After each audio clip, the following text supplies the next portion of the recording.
Hello, my name is James Turner and I am Senior Solicitor at Laurent Law, Barristers and Solicitors, located in Grey Lynn, Auckland, New Zealand.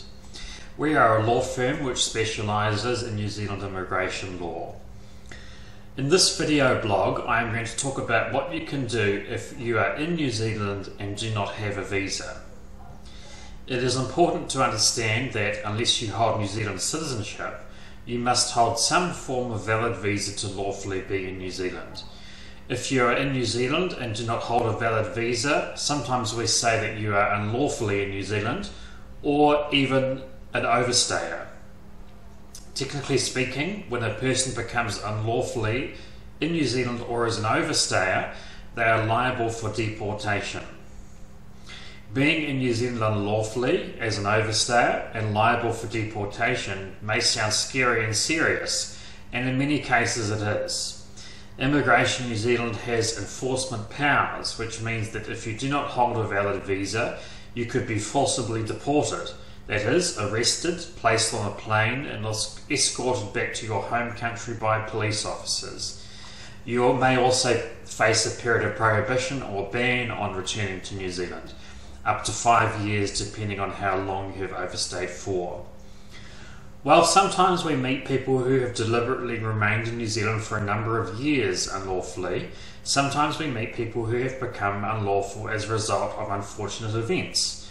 For example, the applicant or their advisor or lawyer may have forgotten to file a new visa application before their current visa expires, or the applicant or their advisor or lawyer has made some error with regard to the expiry date of a police or medical certificate, which means that a further application is returned failed lodgement. There are more complex scenarios we have come across, but I will not discuss these here. Now, there are 4 solutions to being unlawfully in New Zealand and without a valid visa, which I will now discuss. First, the solution we most frequently suggest to people who are unlawfully in New Zealand and without a visa is to file what is called a Section 61 request.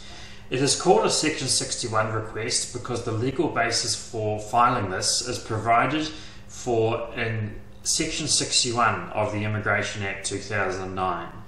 Section 61 requests are considered by a dedicated team of immigration officers at Immigration New Zealand. Now, it is important to understand that Section 61 requests are considered at the absolute discretion of the immigration officer. This means that they do not have to approve a request, they do not have to give reasons for their decision, and in fact they are not required to consider a request at all if the immigration officer feels it is not appropriate to do so. Furthermore, the immigration officer is not required to apply the usual immigration instructions which apply to a particular class of visa. For example, a request for a student visa does not require the Section 61 officer to apply the usual instructions relating to student visas. Therefore, the outcome of Section 61 requests can be quite unpredictable. Immigration New Zealand decisions in response to Section 61 requests, in our experience, can often seem quite tough, and over the years we have come across several seemingly deserving Section 61 cases which have not resulted in the grant of a visa. However, the specific circumstances in which a person has faced in becoming unlawfully in New Zealand should always be explained in a Section 61 request. There may well be some incident explanation for what has occurred. In conclusion, it is fair to say that with Section 61 requests you can try, but there is no guarantee of success. A second, less frequently used option is to file a humanitarian appeal with the Immigration and Protection Tribunal.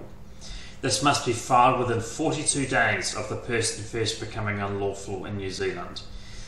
It is important to understand that these appeals are quite difficult to win. As counsel for the appellant, we are required to show that the appellant has exceptional humanitarian circumstances that would make it unjust or unduly harsh for the person to be deported, and that will not be contrary to the public interest for the person to remain in New Zealand. This is quite a high legal test and requires something quite special. These types of appeals are also often complicated, requiring detailed knowledge of other tribunal decisions, which mean that you really need an expert on your side if you want to pursue this one. If a Section 61 or Humanitarian Appeal has failed, you can try making a request to the Minister of Immigration. The Minister has an overarching power to intervene in any particular case. However, usually the Minister will not consider a request unless all other legally available avenues have already been tried. After all, the Minister's office is not a visa processing office or appeal tribunal.